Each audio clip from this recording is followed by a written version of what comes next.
स्वर्ग नरक है इस धरती पे, नहीं गगन के देखो पार। अच्छा कर्म तो सुख देवे है, बुरा कर्म है दुख का सार। कर्मों का कानून बड़ा ही सख्त है, इसमें किसी प्रकार की रियायत नहीं होती। ऐसा भी नहीं है कि 2 बुरे कर्म कर लिए और 4 अच्छे, तो 2 बुरे और 2 अच्छे कर्म आपस में कट जाएंगे और बचेंगे आपके खाते में 2 अच्छे कर्म। ऐसा बिल्कुल नहीं होता, आपको दोनों बुरे कर्मों का फल भुगतना होगा, लेकिन साथ ही साथ 4 अच्छे कर्मों का फल भी मिलेगा। यही कारण है कि इस दुनिया में ऐसा कोई भी नहीं है जिसकी जिंदगी में केवल सुख हो या फिर केवल दुख ही दुख हो। सभी की जिंदगी सुख और दुख का मिश्रण होती है। हाँ, पिछले कर्मों के अनुसार किसी को दुख ज्यादा और सुख कम है, तो किसी को सुख ज्यादा है और दुख कम। जब हम विचार करते हैं तो पाते हैं कि कर्म किस प्रकार बनते हैं। हमारे कर्मों का आधार हमारे विचार हैं। हमारे मन में प्रतिपल कोई न कोई विचार चलता रहता है। प्रतिदिन हजारों विचार मन में आते और जाते हैं। कुछ विचार एक ही बार आते हैं तो कुछ कई बार आते हैं, और जो विचार हमारे मन में बार बार आता है हम उस पर अमल कर लेते हैं और वह कर्म में परिवर्तित हो जाता है।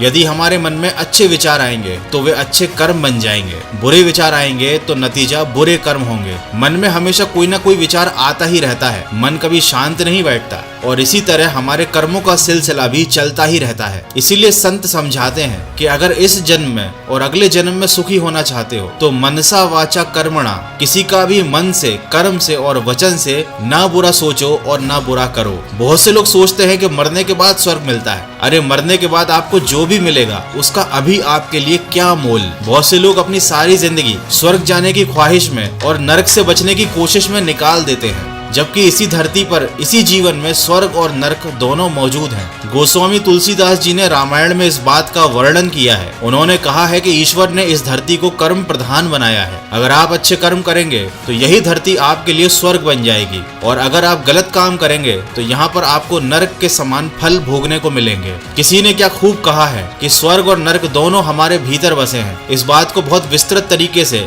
जेम्स एलन ने अपनी किताब द हेवनली लाइफ में बताया है, जिसकी ऑडियो बुक आप कुकू एफएम पर सुन सकते हो। इस किताब के अलावा और भी बहुत सारी अच्छी हजारों ऑडियो बुक्स और बुक समरी को आप बिना किसी डिस्ट्रैक्शन के सुन सकते हैं, वो भी अपनी रीजनल लैंग्वेज में। इंडिया के leading audio book platform Kuku FM पर 1000+ आवर का कंटेंट अवेलेबल है, और कूपन कोड होली50 यूज करके 399 वाले एनुअल सब्सक्रिप्शन पर आपको 50% ऑफ भी मिलेगा। ये ऑफर 20 मार्च 2022 तक है, तो इस होली अपने जीवन में खुशियों और नॉलेज के नए रंग भरिए। सिर्फ 199 में साल भर अनलिमिटेड नॉलेज और मोटिवेशन से भरी बुक समरीज को सुनिए सिर्फ कुकू एफएम पर, जिसकी लिंक मैंने वीडियो के डिस्क्रिप्शन में दी हुई है। दोस्तों, कर्म के नियम को विधि का विधान या विधि का नियम भी कहा जाता है। हमारे जीवन में अगर हमारे मन पसंद या मनचाही बात हो जाए तो अच्छा है, लेकिन अगर ना हो तो और भी अच्छा है, क्योंकि हमें ये बात समझनी चाहिए कि ईश्वर हमारे लिए वही काम पूरा करते हैं जो हमारे लिए आगे चलकर सही होता है। इसीलिए तो अनुभवी लोगों ने एक बात कही है, स्वर्ग का सपना छोड़ दो, नरक जाने का डर छोड़ दो। कौन जाने क्या पाप क्या पुण्य, बस किसी का दिल ना दुखे अपने स्वार्थ के लिए, बाकी सब कुदरत पर छोड़ दो और पूरे जी जान से सफलता की ओर प्रयास करो। जिंदगी में तब तक भागते भागते काम करो जब तक सोते सोते पैसा आना शुरू ना हो जाए। हमारी कमजोरियां हमें कमजोर साबित नहीं करती, बल्कि ये बताती हैं कि हमें और ज्यादा कोशिश करने की जरूरत है। और अंत में सिर्फ इतना कहना चाहूंगा कि सिर्फ दिखावे के लिए अच्छा मत बनो। ऊपर वाला आपको बाहर से नहीं बल्कि भीतर से अच्छे से पहचानता है। आशा करता हूँ इन बातों ने आपके दिल को छुआ होगा। तो अच्छे कर्म करते चलिए, मेहनत के साथ सकारात्मक सोच के साथ अपने लक्ष्य की तरफ बढ़ते चलिए और सुनते रहिए मन की आवाज।